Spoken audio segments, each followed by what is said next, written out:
All right, well, let's go over some numbers for the Pokemon bulk lot that we purchased and how we divided it up.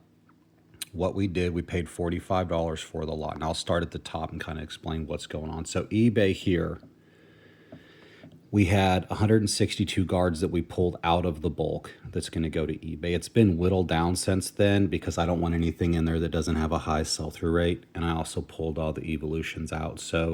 But what it was originally is 162 cards divided by 2. Now what's going on here is I'm running $2.49 with a buy one get one free coupon. If you set up your store that way, you may basically make 77 cents profit.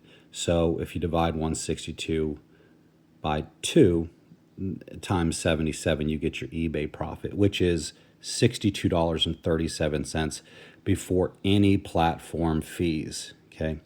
Next thing is TCG. So we had 35 cards. That's literally all that we had. Now I originally started out, I was only going to do the main player staples, which are the Night Stretcher, the Lily's Determination, the Pokepad. There was not a single Pokepad card in the entire bulk, so that was pulled out of the bulk. But what we did have was 35 playable cards at a minimum of 50 cents a piece to get $17.50 of profit to TCG Player. The hollow rares were 205 at 6 cents. Now Troll and Toad pays 6 cents per hollow rare. So I multiplied 205 of those at 6 cents to get $12.30. And then we had common and common foils, 314 at 3 cents a piece to get $9.42. And then we had common, uncommon regulars, 1,527 at 0.015 cents a piece. That's what Troll and Toad pays for their commons right now. And the total on that was $22.90. So all in all, the total profit or the total gross amount pulled after we divided the bulk up was $124.49. The most important thing to me, and this is where my mind went, is this number 22, 9, and 12. The reason those numbers are very important to me is that those numbers are more than what I paid for the bulk. So this can not immediately, but almost immediately, once I get enough, be sent to Troll and Toad and recover the entire amount that I paid for the bulk. All of this would be profit. So after the $45, $79.49 profit before any platform fees. So that's where we're at right now.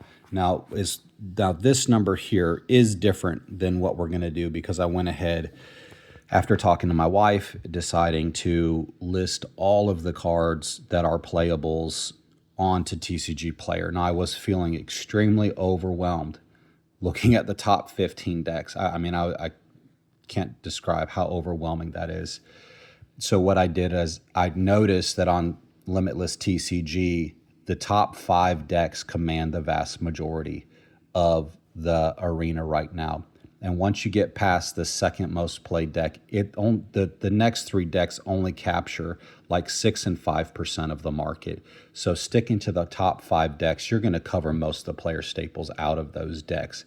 And I'm just going to let the rest of it go because it is extremely overwhelming going through all 15 of those decks, refreshing, and then picking. And I don't know how to describe the sense of sorting cards and picking through cards and just sitting in one spot, but it is like there's a certain level of worthlessness to it. And what I mean by that is you feel like you're not spending your time in a very efficient manner, and there's almost like a sickness that comes up into your throat. It's really a strange thing. So we're going to get all of this posted here. These are all the player staples, and this is a basic accounting of what we purchased yesterday for the $45. That does not include the 2 chase cards or the EX cards, just the bulk cards. So this is a promising number. The problem with this number is that it took me 3.5 hours to go get that bulk lot.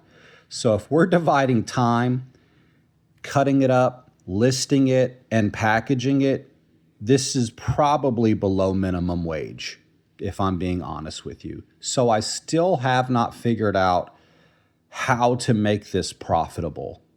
And we're going to keep trying to work with this and figure out how to do this. So I guess there it is. Take it for what it's worth.